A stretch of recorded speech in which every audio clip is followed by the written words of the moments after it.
Tossing Grenades at Windmills podcast. Descartes spends several books trying to show what is or is not real by using logic and his ability to create reproducible arguments with his mind and senses. I like some of them. I don't like others. But the fact that stuff happens to me that I can't even think up out of my wildest dreams shows that the world is plenty real enough to me. So I assume you remember Kim, the crazy brainwashed girl from prison who thought I was the best thing since sliced bread. She was waiting for me on my first day at work in my new office, only she'd all dolled up and was either wearing a lot of padding or she had a boob job. "Hi, Chester," she smiled and pushed the surgery outward as she leaned back on my desk. Kim. Something about obsequious behavior turns me off to someone. Kim was the ultimate sycophant to me. She might be pretty, stunning even, but she was not attractive to me. "I want a job." "Don't we all?" I ate a pretzel. "I want to work for you." "Doing what?" I asked.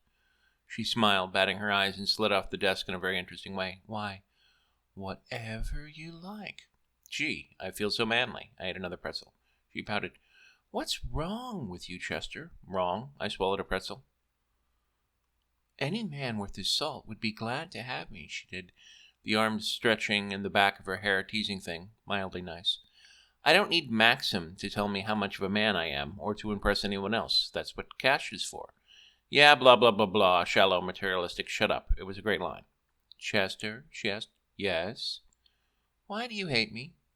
"The 3 months of solitary while you let a madman reign supreme wasn't enough?" "Everyone was crazy then." She folded her arms and looked away. I sighed.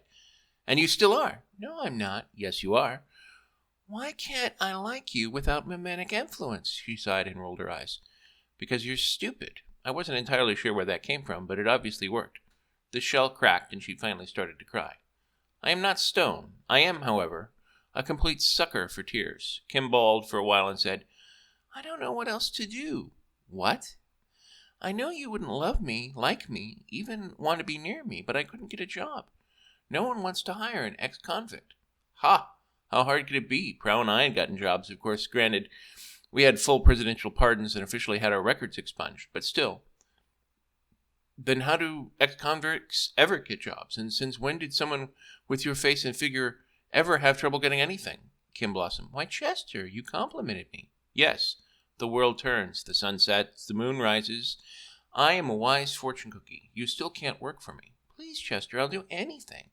She had said that with such desperation that any man with any kind of imagination would have to stop and pay attention. Of course, that was the problem, I guess. I had too much imagination. I imagined getting tired really fast of having a slave. I imagined her waking up from air conditioning and doing something that to any woman I was ever interested in from jealousy. I imagined all of the things that she would do to, quote, help me for my own good, like getting me put into solitary for 3 months. We both stood there for a while. I didn't have the heart to crush her again. Then I got an idea. "Okay, you can work for me." Her face lit up. "Really?" "Yep," I said, "but there are a few conditions." "Like what?" She sounded awfully hesitant for someone who'd just been practically begging on their hands and knees to just a little bit before that. "You will be paid by me, but you will not be working here." "Well, where will that be?" She sounded disappointed, but I heard the real hope in her voice that only unrequited love could bring. Which reminds me, why was I on Hlur with Darla again? Ah, yes, filthy lucre. Still, I could really do this somewhere else. Why hadn't I left? It was not Prow, and it certainly wasn't Darla. Maybe I just felt I could get more of an inside edge if I was actually here instead of abroad. And quite frankly, I was right in thinking that. I snapped back from my reverie and answered, "Anywhere you want, as long as it isn't Hlur." "What will I be doing for you?" She sounded hopeful. "Secretarial work, mostly. I may think of a few other things in time when you've proven yourself." "Oh." She finally sounded disappointed. It was a start.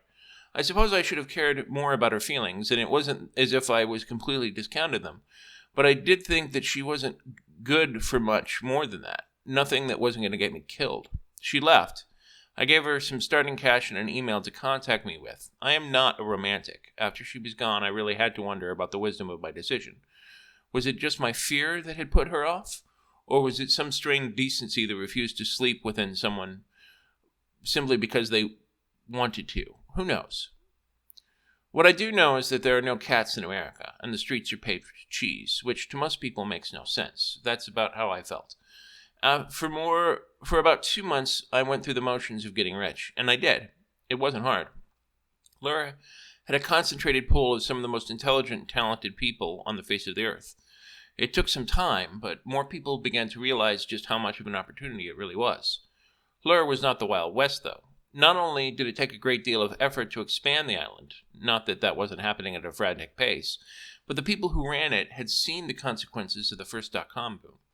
Laura philosophy was a balanced philosophy. Its governors were all frontiersmen, and so they allowed a wide variety of freedoms. At the same time, the lessons of the past were learned to just put just enough rules in place to keep the worst of the sharks out of the tank.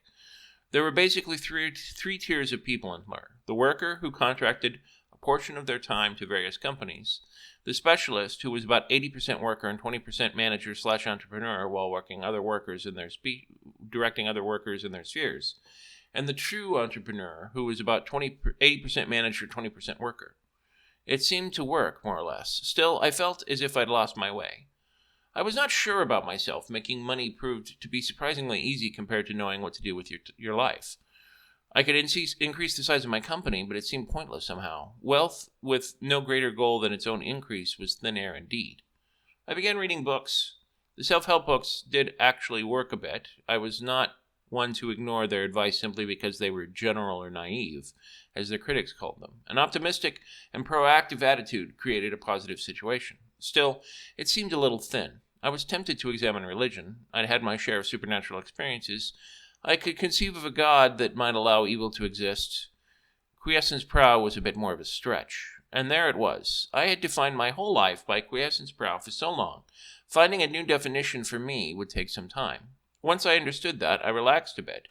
I would learn what I needed to learn soon enough.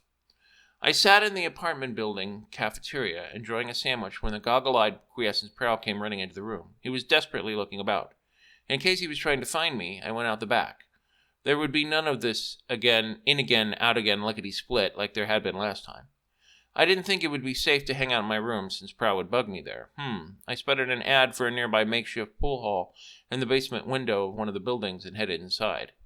This should be the last place that Prow looked for me, primarily since I sucked at pool. I paid for a table and began to play a game. It was actually remarkably soothing. I wasn't playing against anyone, and I certainly wasn't trying to impress anyone. Sure, there were one or two attractive women inside, but they were with other partners. My figure was a lot better than it had been since I started taking martial arts classes. Still, I'd never really been that handsome, and I hadn't really started dressing like my newfound status should reflect. Maybe I should have Kim buy me a new wardrobe. She would certainly find clothes that were attractive. On the other hand, I realized I would probably have to explicitly order her not to pay for them out of her own pocket, and realized just how creepy that was. No thanks. I was on my third game of pool, trying to decide if my 5 weeks of martial arts training had been enough to take down that idiot smoking in the corner, when Onyx walked in. He walked up to me, flashed a badge, a new one, and said, "Mr. Ferret would like to see you." Oh ho. Prow had gone up the chain to get me, had he? Well, fair enough. A short while later, the Prow gang and I met in Ferret's office, sans Prow himself. His worshippers were all there: Darla, Ferret, Abraham, Gerald, and Lysol. This was going to prove interesting. Ferret looked embarrassed and coughed. You want me to go back to work for Prow?" I smiled. Pause. "Yes. And if I refuse?" An idea was beginning to form. "We will pay you more." He was annoyed and embarrassed. Ferret was not used to living in these kind of conditions. He was used to having all the cards, I could tell. I said, "How much more?" "A lot more." "How much?" "How much would you want?" And there it was. 5 multi-billion-dollar corporations, the elite of all the earth, and they were beholden to one Quiescence Prow. And apparently, Quiescence Prow was beholden to me. Interesting. First, Kim, my assistant. She's been zapped by memes into worshipping me. I want you to cure her. The government couldn't undo it. I want you to. Ferret nodded. We'll do our best. I ignored the weasel words. Second, I want a contract written out. I'm to be Prow's boss. You don't have to tell him, but as far as everyone else is concerned, I have veto power over anything he says. I don't get that, I walk. If you fire me again, I get $1 million. You hire me again, that doubles. Every time you hire or fire me again, that doubles. Ferret frowned at that. He said, "Look, I've read the story about the checkerboard and the pennies." "Good," I smiled wickedly. "Then maybe the next time Prow fires me, we only make him think that that's the case instead of actually doing it." "Of course." Ferret ground his teeth so subtly that no one who wasn't specifically looking for it would have noticed under his oh-so-pleasant smile. The last condition was a kicker. I wanted to see how desperate they really were. If they gave it to me, then basically they really would let me veto Prow. If they didn't, then I didn't care. No amount of money was worth going back into the zoo without the keys to all the cages. I want you to name me Duke of Fleur.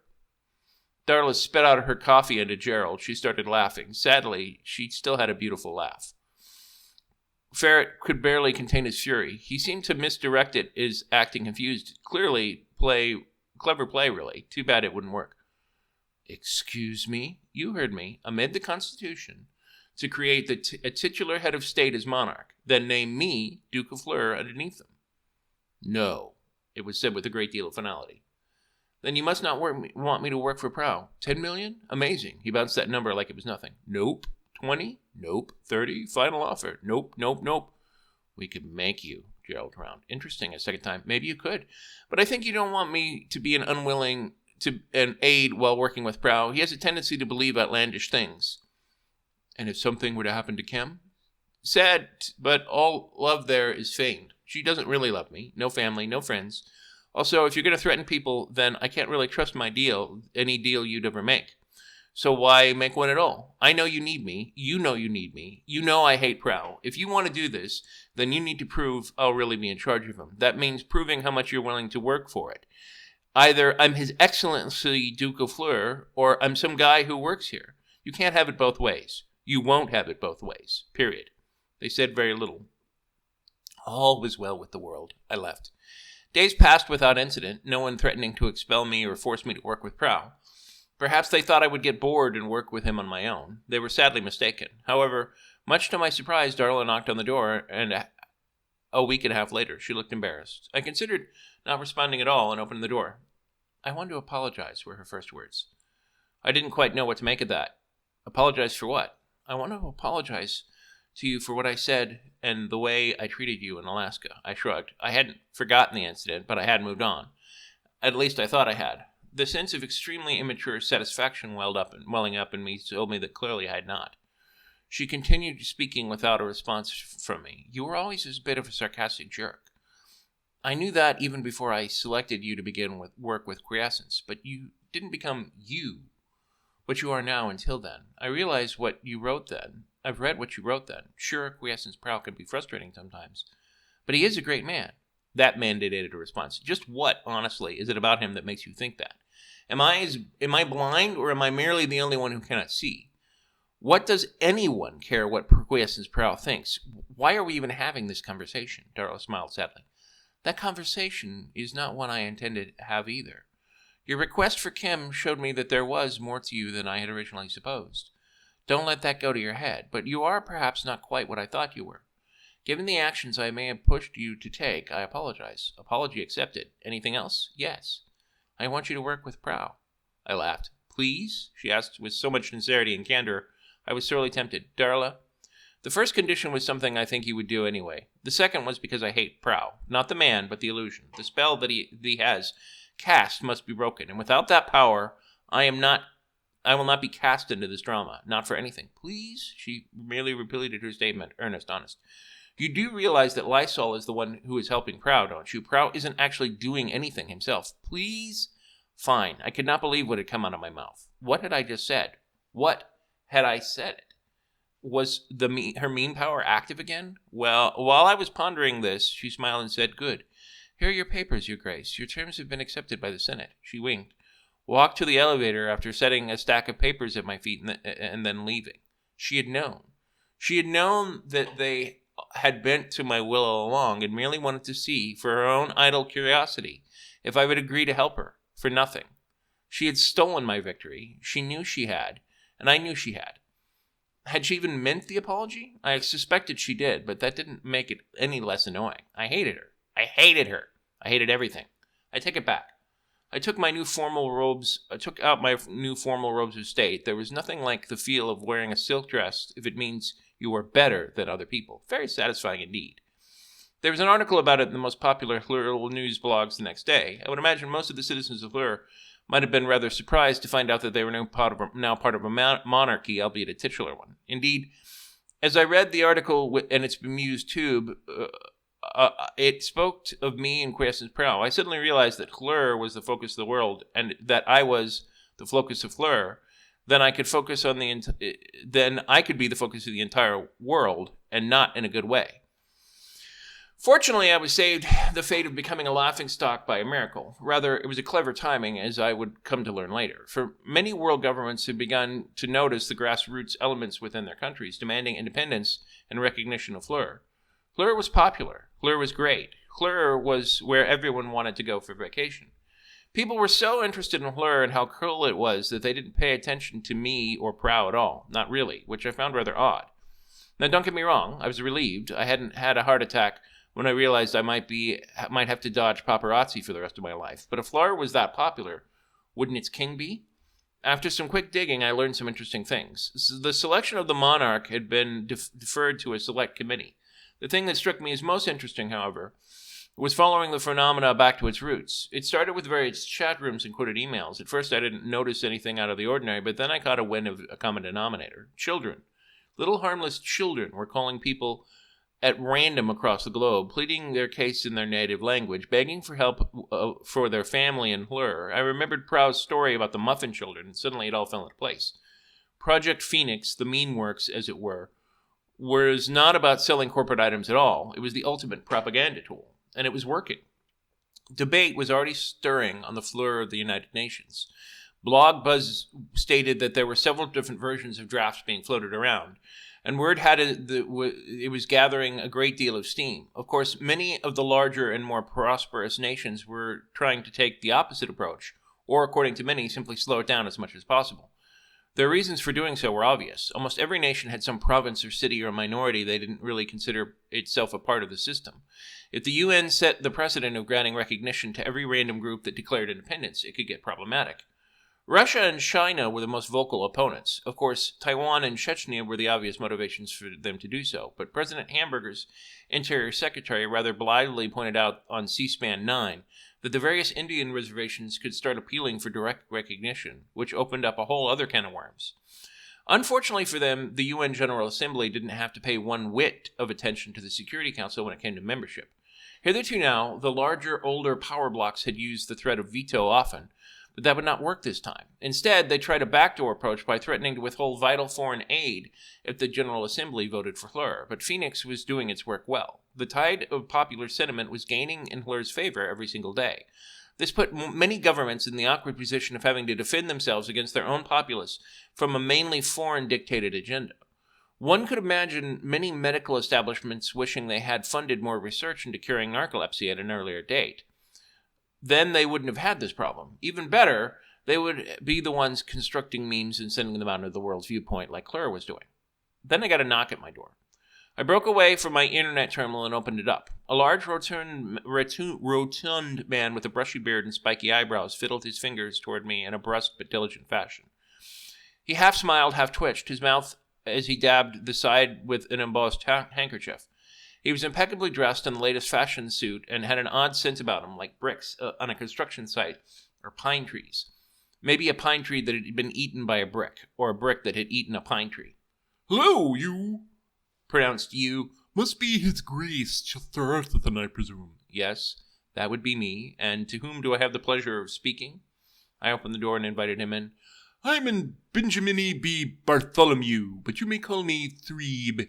I am the new Master of Protocols for the Republic of Fleur, and it is quite a bit that we have to discuss." He walked down and sat on the couch. I shut the door and sat opposite of him. Like what? "Are you aware of the law of succession in the Flurian Republic?"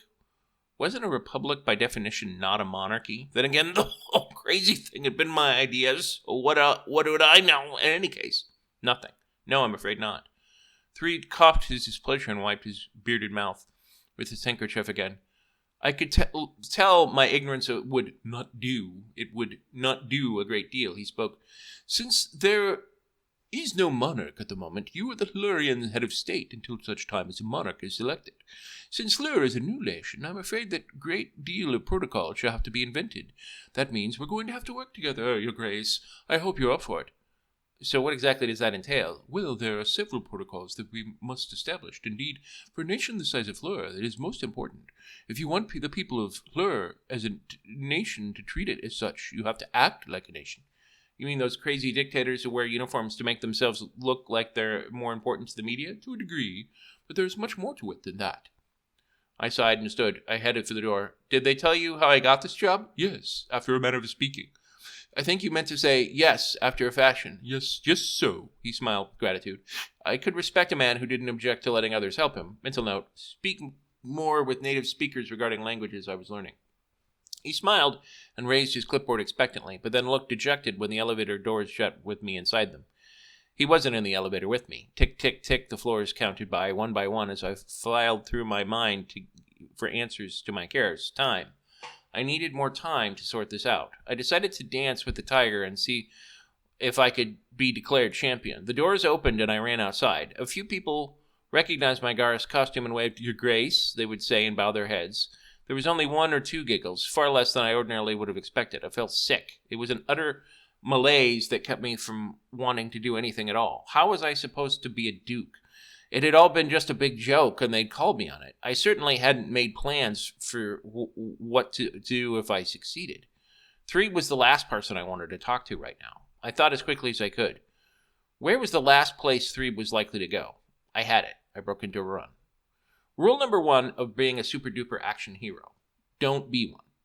When I ran out of the military headquarters after the enemy agent, I tried to stop him from getting on board the helicopter. The problem with this was that helicopters were actually remarkably fast, and thus more than capable of leaving the ground long before you actually arrived.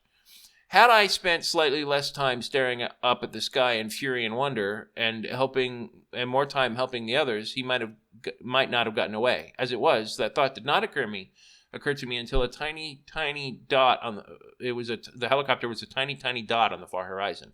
Of course, I'm getting ahead of myself. I had come to Lur's little war room because I thought it was the last place Threeb would look for me. It was all too weird. Everything was weird. Nothing was right. I threw up on Micronash's shoes as he opened the airlock door. I must say, I was impressed. He handled it well, professionally even. He just frowned a little and then bent down to wipe off his shoe with a cloth. Then he happened to have. Micronach didn't seem to notice, at least as much as anyone pretending not to notice by wiping something off their shoes could successfully pretend such a thing. He smiled, waved, and said, "Your Grace." He moved towards the restroom, presumably to wash his shoes. I didn't know. What I did know is that any normal person would not enjoy the experience. Even the most inhibited or polite person on the planet would at least cringe a little.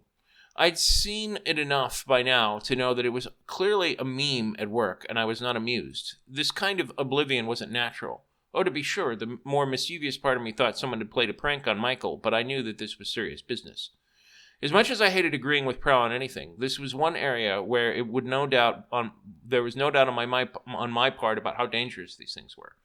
So what to do about it? I could either report Michael's behavior, or I could watch him and try and snap him out of it. I knew Micronach was a trained killer. I knew I was getting better about being able to defend myself, but I was no match for him. If something in his condition it could turn him from a loyal subject to outraged pitfall, I didn't want to be around. I went further onto the military control area and looked for Gerald. I went up and tapped him on the shoulder. He turned around and looked like an idiot. "Your Grace," rolled off his tongue, like he'd been saying it his whole life. As I looked around, I rapidly decided that everyone in the room worried me. Easy way to solve this problem. I raised my voice and said out loud, "I am the Duke of Fleur. As your sovereign, you should all bow and scrape before me. Anyone have an objection to that?" As one, they turned and nodded. They began to bow and wave their hands in various formats, all worshipful and appropriate to their individual culture. All of them, that is, except one person. The individual in question had his head buried in a book. At first, I was quite relieved to find someone behaving in a normal fashion. I began to move towards him.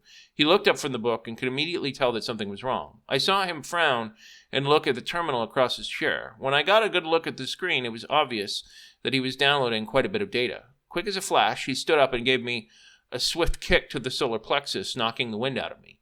He grabbed the disc, and just as he was started to run away, I doubled over from pain and fell onto the floor. He tripped over me and grabbed the disc. I was already rolling back and forth, so rolling on top of the disc was not as much of a problem as you might think. He tried to grab it from underneath me, but I was too heavy. He ran out the door. I decided that letting him run around was probably a bad idea, so I chased him.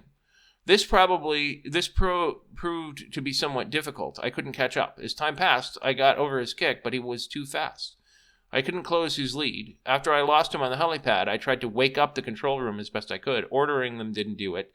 Then they didn't like being hosed down with the fire hose, but that just made them confused and angry. I kept trying different commands, but nothing worked. Then I realized what an idiot I was. I called Darla first. She was normal. Thank heavens, I said. Huh? I think the military guys have been meme zapped. Her voice grew very serious. How? Not sure, but the last helicopter picked up the guy I'm pretty sure is responsible for all this and flew him away. I stopped him from taking whatever information he downloaded. She arrived at the control room a short while later. She was grim-faced and winded. Clearly, she must have run the entire way. She didn't say anything at first. She just looked at the people in the complex grinning like idiots. She came forward and took the disk out of my hand and put it in the computer. I saw it began to decrypt some of the information, and it looked like some very complex technical stuff. What particularly struck my attention was the large radiation hazard symbol on the corner of one of the documents that flashed in the moment of the screen. Darla called Ferret on her phone. Michael, we've got a problem. It looks like whoever this was knew right where to find our most sensitive files. We might have a mole. Ferret replied, Great, just great. Flash me an inventory of what's been compromised. Done. We have a more pressing problem, though. What's that? He sounded more depressed. The brass has been mean zapped. They're useless right now. Darla sounded frightened. When Darla sounded frightened, it wasn't a good sign. Can you talk them out of it? I can try. Darla turned to everyone in the room. Attention. I want you to snap out of your trance. Nothing happened. It didn't answer any lingering doubt about Darla's self-imposed exile from using her powers, however. Stop grinning and try and find out what's going on, she said, to a more surreptitious command. Still nothing. It was at this point I got an idea. I said, do whatever Darla tells you to do. They all nodded and immediately got to work furiously on their keyboards. She looked at me suspiciously. How did you know to do that? Because people have been calling me a Grace all afternoon. I decided that the meme must have been triggered to me. I was right. Darla still looked at me suspiciously, but not as suspiciously as she had before. She repeated this information to Ferret. A short while later, a number of lab techs and other people rounded up all the guards and locked them in quarantine for 24 hours. A short while later, all of the meme zap people came out fine. They called me back to the control room. Darla explained, a meme is like a virus. You can flush it out if it gets time to itself. Groups of people propagate them. And what would have happened if no one on the island had been left for me to reason with, I asked. Wouldn't have happened. To start with, I'm immune to any mimetic manipulation. Prow, you and my husband seem to be as well. It probably has something to do with being exposed to a natural meme from an exonergalactic rather than a refined meme. This meme was a deliberate alteration of Phoenix targeted just for our military. Wait a minute. If the meme only lasts a short time, why was Kim still obsessed with me? Gerald answered that. She has a natural submissive personality. She would have made a great actress if she wanted and trained for it. She absorbs memes that happen naturally with far more suggestibility than most. When she received this refined meme, it was totally overwhelming for her. That's not what she says, of course, but most people don't remember that kind of thing clearly. So you're working on curing her? He smiled. Oh, yes, we're making substantial progress. I couldn't help but notice that. Were? There was a long pause. Darla and Gerald looked at each other. Finally, Darla said, Kim isn't well, Chester. Define well. She wasn't right in the head, but I wouldn't have called her not well either when I saw her last. Darla frowned and sighed. Look, basically we used you as part of the Phoenix meme. It was designed to be low-key, only make certain people open to the idea that Hlur could be a nation, to ask their governments to recognize us, etc. We told it to tell people not to pay attention to you or quiescence. He's our secret weapon. Well, one of our secret weapons anyway. The less people look at him, the better. Unfortunately, someone found that meme, corrupted it, and made people think of you as the sovereign. Once they had done that, they were to do nothing unless you told them otherwise. You used me without permission. How dare you? She ignored me and continued, We're very careful with our memes. We have lots of safeguards in place. Unfortunately, those safeguards meant Kim was in the security section when the intruders were here, and so she dropped off. Gerald gripped her shoulder. Show him. We wandered into the corridors and took a 90-degree turn every 20 feet. It looked like someone had designed it as a killing zone in case a gunfight broke out. I should know. I'd played Doom enough. We walked up to Kim's room. She was just sitting there at first, contentedly humming to herself. Then she saw me through the glass of the room they'd locked up and ran to me. She prostrated herself on the ground. "My God, Chester Arthurson is my lord and master. I'll do anything for you, master. Please make them let me out, master." Darla looked at me, waiting for my reaction. I didn't say anything. I just took off my formal ducal medallion and handed it to Darla. I walked down the corridors with poor Kim howling at me to come back. I returned to my room, packed my things. I ignored all calls. I ignored Prowl outside my doorway. I ignored Darla as she tried to start a conversation in the hall. I just got on the next plane home. I was done.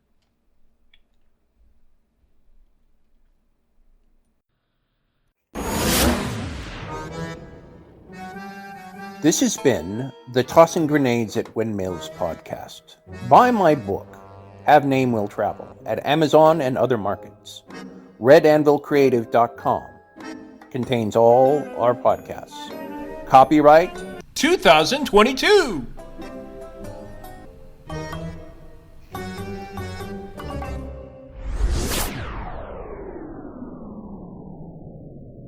To fight the forces of evil!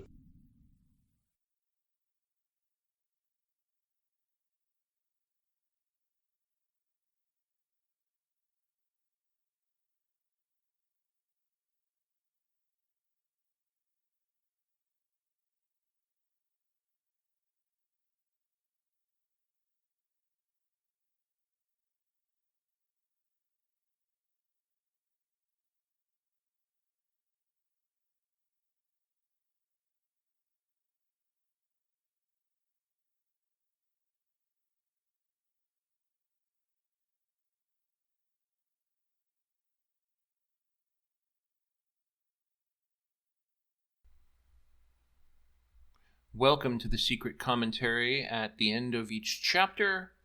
It's actually, usually I do this the very next day, both not to exhaust myself, but also to keep a fresh perspective on the chapter. But we're moving to Boston, and we took a trip to New Orleans Jazz Fest, and, lots of stuff going on. So, chapter 12, right?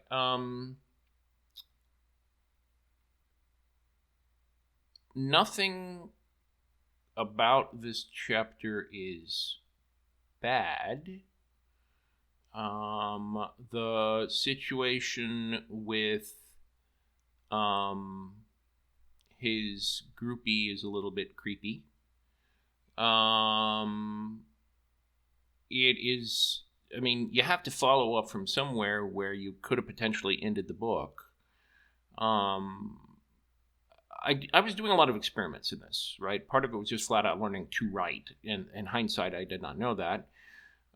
And also, I was experimenting with the traditional slowly rising action until you get to the climax, and then peeling off, which can be rapid or slow in the case of The Lord of the Rings. This has several peaks, and if you've ever seen Hook, which I recommend you don't, you have like 4 endings to the movie, and having a twist in the movie where you think it's going to end and then it's something else sometimes works, usually doesn't. And in this, I had a pseudo end. I didn't realize that the foreshadowing of the big climactic finish is a giant flashing sign on a ship, right? So there is no foreshadowing. That's not foreshadowing. That's foresunning.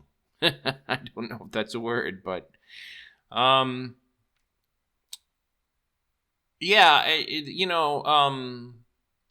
had a character in a game long time ago when I was at Texas A&M for a year. My year of graduate school in science, which, if you're in science, great, you have my respect, love science, fascinated by it. If you're on the bubble of science, it will kill you, especially graduate level classes. Like, if you think you know science, wait until you get to grad school, and there's a reason scientists are very smart people, right? I'm a very smart person. I'm not in Mensa. I know exactly what my IQ is. And it's around 130. That is not smart enough for Mensa, but it's definitely smarter than 100, which is the average. I'm smart enough to know what smart really is. And when you take a graduate level class on chromosomes, you understand that you know nothing about chromosomes. And yeah, like I had a hard time getting through my bachelor's entirely. But anyway, which has nothing to do with this chapter. But the fact of the matter is that there was a great little weird role-playing game that I did with the local gaming group at Texas A&M. There was Magic was a big deal at the time, and he wanted to make a role-playing game based on cards. I think other people have done published versions since then, but I think he used Mentos boxes and construction paper, and it was fabulous. It was a fabulous game, mainly because he was a great GM. And at one point, I was playing a dwarf who was a rune master. And he became a duke. He bought the dukedom of the Outer Hebrides, and it did nothing really for his character. But I enjoyed it. Why not? I purchased a title of nobility. Definitely a historical thing. I find it ironic because at the time I think I was just being silly. Although government and its trappings has always fascinated me, and, including the difference between a head of state and a head of government. And for those of you not familiar, although in this chapter I literally outline it, the government is the part of the government that actually does things, right? The Department of Defense, the Department of Health, the Department of Housing, the Department of Transportation, all of these departments do things, right? The Department of the head of state is the symbol of the government, the trappings, the flags, the banners, the cutting of the ribbons, the kissing of the baby. Every country on earth has a head of state and head of government. The way this tradition started was, so far as I know, in England, where the crown is the head of state and the prime minister is the head of government. And basically, in England, they like to maintain a tradition of non-written constitution and slowly pile up on one tradition on another. And as they slowly became more and more democratic, rather than having a revolution like we did in this country or they did in France, they had parliament, which had been around for a while and had less power, but slowly gained more and more power until basically almost all power is in the hands of the parliament and almost no power is in the hands of the king, except a few still powers that they can basically never ever use, except with parliament's permission.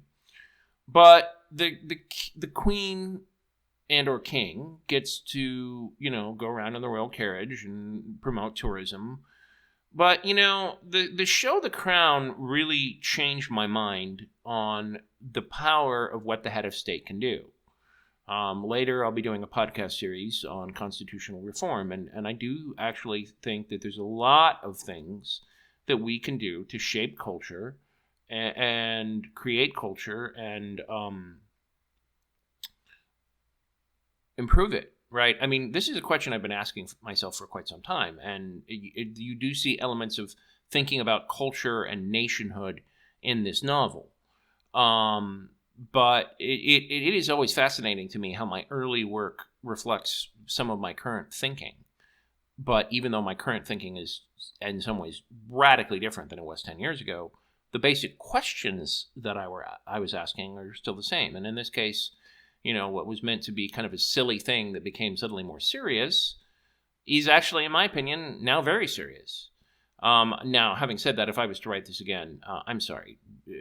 Having Chester become the Duke of Fleur is just a complete side plot that doesn't need to be there. This is already a bloated, complicated, weird novel as it is. In fact, the more I think about it, the more I think I'm going to give this a solid C as a chapter. And I've given some chapters an A and some chapters a B. This is not the worst chapter. This is not chapter 2. But it's got problems. And I think the biggest problem is that aside from the creepiness of the mind control, which is okay to be creepy, but it doesn't really advance the plot, in my opinion. I mean, I may have forgotten parts that I'll remember in further chapters, but I don't. In the back of my mind, this doesn't feel like it's advancing the plot. And at the same time, it's adding a subplot, which is huge. And again, that might come into play, but something tells me that at the end of the day, I will have found another way, could have found another way to do whatever it is I was thinking with the Duke of Fleur. I think I mainly just wanted to reach 100,000 words. And at this point, I've framed my story, but there's no outline, and I'm kind of winging it as I go along. And I believe the next chapter is the chapter of horrors, and I'll relate that story to the comments in that one. But, basically, you don't want to have wasted space, right? In a well-done novel, you can have what some people consider filler, which tells people a bit more about, you do character building, you do plot building, you do world building. But none of that's really, and again, bear in mind, it's been a while since I read this, so maybe I'm wrong, but based on hindsight and what I know about where it's going, this is none of those three. It's not building to anything. It's just filling space. And if you're writing a novel, you should never do that. I'm not saying you have to outline, but there should still be a purpose to what you do. And especially when you go back and edit it, if you look at a chapter and the chapter just isn't adding value to the rest of the plot, then you either need to edit it so that it does, or remove the chapter. And that's painful, especially when you're an early writer and, it takes you a long time. And back then it took me even longer than it does now to write these things. And so, going back and removing words, especially when I'd done it again and again and again with the first novel. I mean, in the first novel, and I'll say that for most of that for the commentary in the first novel, but in the first novel at one point, I had an entire subplot involving a son of the villain, and it was like 20% of the content of the novel, and I realized it added zero value, and I ripped the whole thing out, and the novel improved by 50% as a result of it. Now, it's still my first novel, and while it's not as terrible as this one, because of the editing I did, it's still bloated, it's still got real problems, and you'll see that when I present it. But who knows? Some people might enjoy it, I don't know. Hell, for all I know, some people out there might be enjoying this. I would find it particularly ironic if you are out there listening to these chapters and enjoying it, but not aware of the secret commentary where I basically tear apart my own work. Anyway, have a later.